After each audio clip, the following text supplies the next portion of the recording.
Em um tranquilo subúrbio de Auckland, Nova Zelândia, um cenário de pesadelo se desenrolou para 3 famílias distintas, envolvidas em um triângulo amoroso. Neste caso, não houve vencedores, apenas vítimas e arrependimentos. Namoro online pode ser uma maneira emocionante de conhecer novas pessoas, construir conexões e até mesmo oferecer uma segunda chance no amor. Mas o que acontece quando nossas expectativas não se alinham com a realidade que encontramos? Enquanto a maioria pode simplesmente se afastar, outros, que abrigam escuridão dentro de si, podem se encontrar sugados para um espiral descendente. Este é o caso de um triângulo amoroso que deu terrivelmente errado. Sexta-feira, 23 de agosto de 2013, era um dia aparentemente comum para Kelsey Waite, uma jovem de 18 anos que morava com sua mãe em Papakura. Ela costuma passar os fins de semana com seu pai, Trevor White, pois seus pais são divorciados. Ele costuma contatá-la por mensagens de texto, mas ela estranhou que ele não respondeu durante todo o dia. No sábado à noite, Kelsey foi a uma festa e deixou suas roupas de fim de semana na porta da casa do pai. Ela percebeu que as luzes de casa foram apagadas mais cedo que o normal. Às 11h30 da noite, Kelsey voltou para a casa de seu pai e notou um carro desconhecido estacionado ao lado do carro dele. Ao entrar na casa, ela a encontrou escura e estranhamente silenciosa. Ela ligou as luzes e viu uma garrafa de vinho vazia e 2 taças usadas no balcão da cozinha. Ela foi para a cama logo depois. Na manhã seguinte, após completar sua rotina matinal e desfrutar de um café da manhã caseiro, ela notou a ausência de seu pai. Isso era incomum, pois ele geralmente acordava cedo e sempre estava acordado antes dela. Ela olhou pela janela para o quarto dele e viu que a porta de vidro deslizante estava quebrada. De repente, ela teve um terrível pressentimento inexplicável no coração.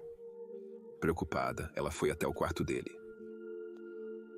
Ela nota vidro estilhaçado no chão e entra cautelosamente no quarto escuro para acender a luz. Naquele exato momento, o mundo dela virou de cabeça para baixo. O tempo congelou quando ela viu uma cena que jamais esqueceria. Ela viu seu pai espalhado pela cama, seu peito e rosto cobertos de sangue que havia se infiltrado nos lençóis da cama. Também na cama estava uma mulher ensanguentada deitada ao lado dele, tendo sangrado de maneira semelhante. Ela imediatamente chamou a polícia. Aqui é a polícia. Onde é a emergência? A polícia e serviços médicos foram acionados por uma chamada às 11h20 para o local, chegando em minutos. As 2 vítimas foram declaradas mortas no local e uma investigação de homicídio foi aberta. As vítimas foram identificadas como Glenys Marie Stanton, de 47 anos, e o pai de Kelsey, Trevor Hammond Waite, de 51 anos, cada um com ferimentos fatais de tiros no pescoço e no peito. A natureza da ferida sugeriu que várias foram infligidas post-mortem, o que indicou que este era provavelmente um crime passional. Apesar da violência, nada foi roubado e a casa permaneceu de forma estranhamente ordinária. Ao reconstruir a cena do crime, parecia que enquanto as vítimas estavam dormindo, o perpetrador fechou o mecanismo de travamento na porta de vidro temperado do quarto 7 vezes, estilhaçando o vidro no processo. O perpetrador então alcançou e destravou a porta para abrir o caminho. Ao entrarem no quarto, atiraram diversas vezes nas vítimas, acertando também a parede acima e a estrutura da cama. Um total de 29 tiros de uma arma calibre 22 foram disparados no quarto. Depois disso, o atirador saiu da casa da mesma maneira que entrou, e não pisou em nenhuma outra parte da casa. Parece que os assassinatos aconteceram algum tempo depois das 9h09 da noite, pois essa foi a última mensagem enviada do celular de Glenys Stanton. Os investigadores não conseguiram identificar conclusivamente a rota do agressor para e da propriedade, mas concluíram que ele deve ter chegado e partido a pé. Os detetives começaram a investigação, e ao revisar mensagens recentes do telefone de Glenys e um perfil de namoro online que ela tinha, deixaram pistas para o seu principal suspeito. A vítima Glenys Mary Stanton era uma mãe de 2 filhos de 47 anos e também uma avó recente. Sua vida foi marcada por resiliência e aventura. Ela era a caçula de 3 irmãos e ficou órfã de mãe aos 15 anos devido ao câncer. Para Glennis, Auckland era seu lar e local de criação. Amigos descreveram Glennis como estando em um ótimo momento da vida quando faleceu, mencionando que ela parecia melhor e mais feliz do que estivera há tempos. "Estou em choque", disse um amigo. Entusiasta de automóveis, Glennis havia corrido meias maratonas e recentemente completou a travessia Tongariro.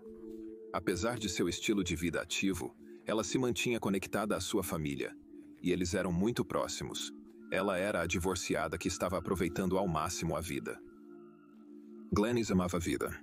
Ela viajou para a Europa em 2005 e, quando retornou à Nova Zelândia, comprou um café em Paia. Infelizmente, o negócio não foi bem e ela teve que fechá-lo. Ela voltou para Auckland em 2006 para recomeçar. Ela trabalhou em diversos empregos. Glennis foi descrita como tendo uma natureza calma e a habilidade de ver o bem em qualquer situação. Amigos e colegas de trabalho a descreveram como prestativa, sincera e possuidora de um sorriso memorável. Ela realizou seu sonho de infância de se tornar comissária de bordo internacional na Air New Zealand, meses antes de ser assassinada. Voar em voos de longa distância era um sonho, pois oferecia a aventura de explorar novos lugares e conhecer novas pessoas. Na mesma época, ela queria conhecer outras pessoas, então começou a experimentar os encontros online. Em seu perfil de namoro online, ela se descreveu como, citando, "jovem de coração e gostava de se manter em forma e se desafiar." Trevor Wyatt, um divorciado de 51 anos, era gerente de seguros com um emprego estável. Adorava passar tempo com os filhos e se envolver em atividades ao ar livre. Ela conheceu Glennis por um grupo de encontro em Auckland, em março de 2013. Eles estavam namorando casualmente por um tempo até Trevor ir para o exterior de férias. Enquanto isso, Glennis também se conectou com John Mowat através do findsomeone.co.nz. Mowat também era abusivo e divorciado. No início, o relacionamento deles parecia ótimo. Ambos estavam felizes. Glennis contava às amigas que queria se casar com John. No entanto, esses sentimentos diminuíram com o tempo, e Glennis decidiu terminar. Ela parecia sobrecarregada pela constante demanda de atenção de John Mowat. No início de agosto de 2013, ela disse a John Mowat que queria terminar o relacionamento exclusivo entre eles, e deixou claro que queria ver outras pessoas. Mas Mowat continuou a mandar mensagens para ela, dizendo que a amava e faria qualquer coisa para fazer o relacionamento deles dar certo. Nessa época, ela reencontrou Trevor, que havia retornado à cidade. Ambos pareciam muito compatíveis um com o outro e gostavam de passar tempo juntos em interesses mútuos, como caminhadas e ciclismo. Em 15 de agosto, Mowat disse ao seu filho de 20 anos que estava, citação, em outro ponto de crise. Ele afirmou que seu relacionamento estava arruinado e culpou suas emoções por isso. Ele disse que o tempo com Glennis foi um dos melhores de sua vida, mas que superaria isso. No dia seguinte, Mowat contou à sua filha de 16 anos sobre o término, dizendo que Glennis queria mais independência e continuar saindo com seus outros amigos homens. Sua filha revelou mais tarde que ele buscava a Deus para recolocar sua vida nos trilhos. No dia seguinte, durante uma caminhada, Mowat desabafou com um homem que conheceu no percurso. Ele mencionou estar suicida, mas disse que iria persistir por seus filhos. O homem sugeriu que ele fosse a um grupo de apoio e Mowat prometeu comparecer. Dias depois, Mowat adquiriu um livro de autoajuda sobre como lidar com alterações de humor. Ele também confessou à mãe que iria, citação, acabar com tudo. Sua mãe mais tarde o descreveria como, citação, um fio esticado prestes a arrebentar. Ela comentou sobre a perda de peso dele e ele contou que tinha insônia. Ela o incentivou a ver um médico. John Mott era claramente um homem atormentado, sofrendo por dentro, lutando contra seus demônios internos e pensamentos. Ele também havia sido recentemente demitido e estava há 2 anos lutando para se recuperar do divórcio. O tempo com Glennis pode ter sido a dose de ar fresco que ele tanto precisava. A calma.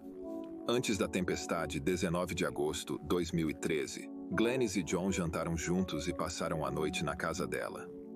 Ele enviou uma mensagem dizendo que a noite foi muito especial para ele. Mas no dia seguinte, Moab estava triste novamente. Cameron, um construtor de meio período que estava ajudando nas reformas de sua casa, revelou mais tarde que Moat estava realmente para baixo, emocional e chorando. Em 22 de agosto, Glenys encontrou Moat, esperando em sua casa ao chegar. Ela o convidou para entrar e conversar, mas pediu que ele saísse logo, pois ela tinha um voo cedo no dia seguinte. Moat viu preservativos na bolsa de Glenys enquanto estava em casa. No caminho de volta para casa, ele passou na casa de uma mulher com quem havia namorado em 2012, mas ela não estava em casa. O colega de apartamento que atendeu a porta descreveu Moat como bastante chateado.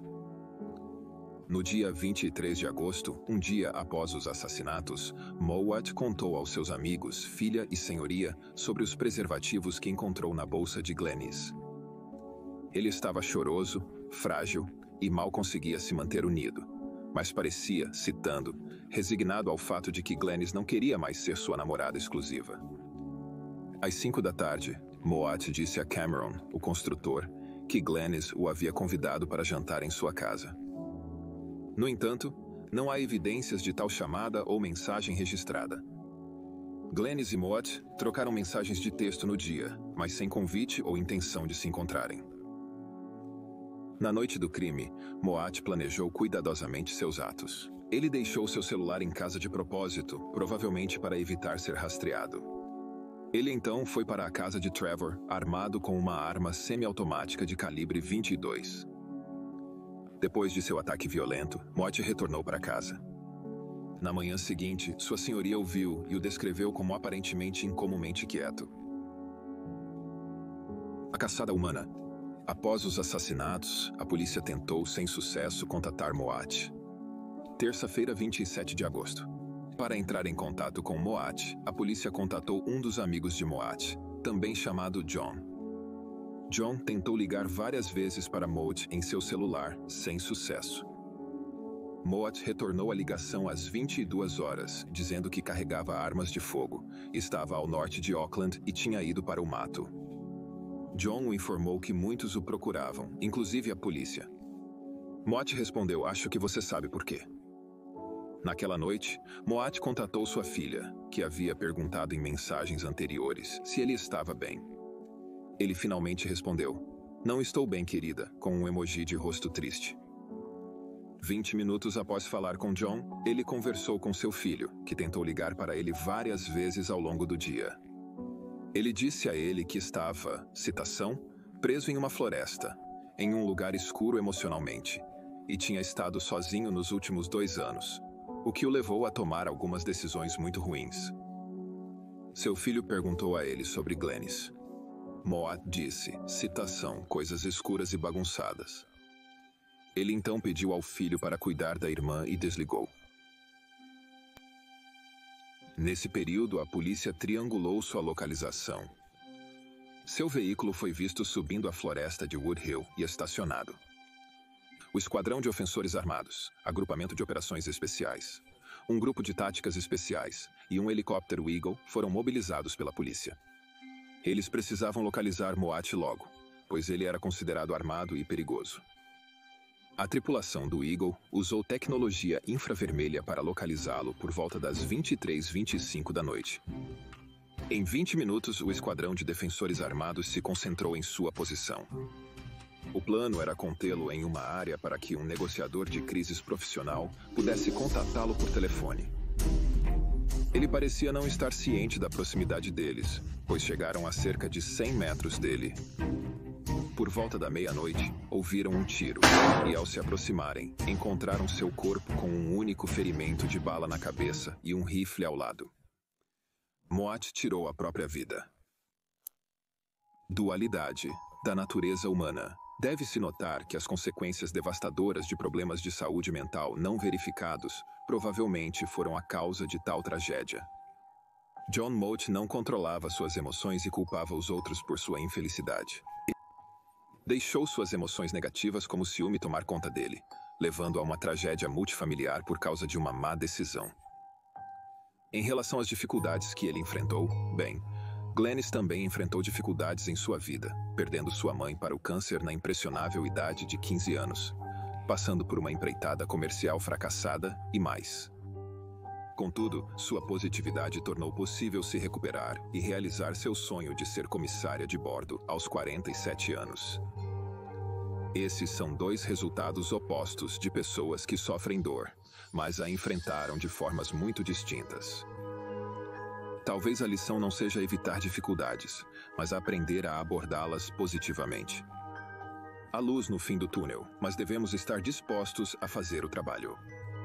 Após essa tragédia, as famílias de Trevor Wyatt e Glenna Stanton, apesar de sua própria dor, mostraram imensa empatia pelos filhos de Mowat. Um dos membros da família disse: "Nossos corações estão com seus filhos. Eles são inocentes nisso e têm que lidar com uma perda tremenda." Se achou este caso intrigante, confira outro do Triângulo Esquerdo em nosso canal. E não se esqueça de curtir, compartilhar e se inscrever para nos apoiar em trazer mais dessas histórias à luz. Até a próxima.